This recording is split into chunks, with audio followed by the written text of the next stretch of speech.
היום אני הולך להראות לכם איך עושים חלב. אז ככה, רוב האנשים הולכים לסופר לקנות חלב, ואנחנו הולכים להכין אותו בעצמנו. בשביל להכין חלב, שיכול לשמש אותנו לכל מה שבעצם אנחנו משתמשים בחלב, שזה לעשות עוגות ושוקו, באמת כל הדברים הרגילים שאתם מכירים, ולשתות אותו ממש ככה.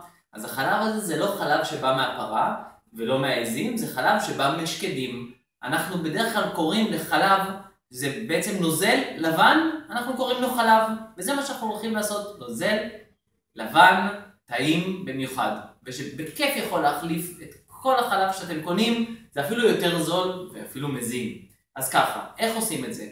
יש לי פה שקדים ללא קליפה, שאותם אני משרה משהו כמו 4 עד 6 שעות. אחרי שאני משרה אותם 4 עד 6 שעות, יש לי פה מכשיר שקוראים לו צ'ופה מיקס, שזה מין קערה עם מסננת, שלתוכה אני שופך את השקדים.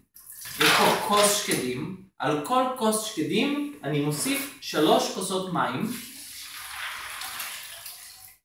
וכדי שזה יהיה מתוק וטעים, אז אני מוסיף תמרים ללא חרצנים. יש פה 4 תמרים. עכשיו אני הולך לעשות קצת רעש, ואתם לא תצטרכו לשמוע את הרעש הזה, אבל אני הולך לטחון את הכל עם בלנדר מוט בתוך המסננת הזאת במשך 1.5 דקות. אז עוד 1.5 דקות אנחנו הולכים להיפגש בזמן שלי, אנחנו עכשיו נפגשים.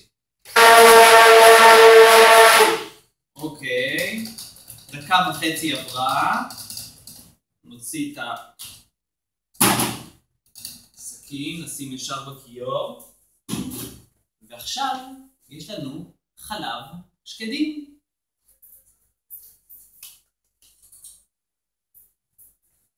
שימו לב, כל השקדים עצמם נמצאים פה בתוך המסננת, ועכשיו את כל המים, בעצם את החלב הזה אני מוציא דרך המסננת, בוא תתקרבי, שתוכלו לראות מה אני עושה. בהתחלה אני עובר על זה עם כף,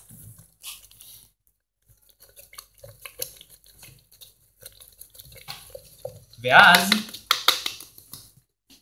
בעזרת הסוחט הזה אני סוחט את כל הנוזלים החוצה דרך המסננת, ומה שנשאר לי זה בעצם סוג של מחית שקדים, שאיתה אפשר לעשות קרמים וממרחים וחמאת שקדים ועוגיות ועוגות, אפשר להכניס את זה בכל דבר.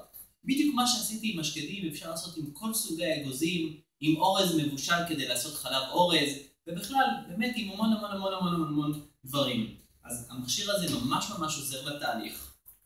לכן אני מראה לכם אותו, כי זה באמת הופך להיות תהליך פשוט וקל. הכלי הזה הוא גם סוג של כלי אחסון לחלב, ועכשיו מה שנשאר זה לטעום אותו. אז אנחנו נמזוג לכוס וניתן.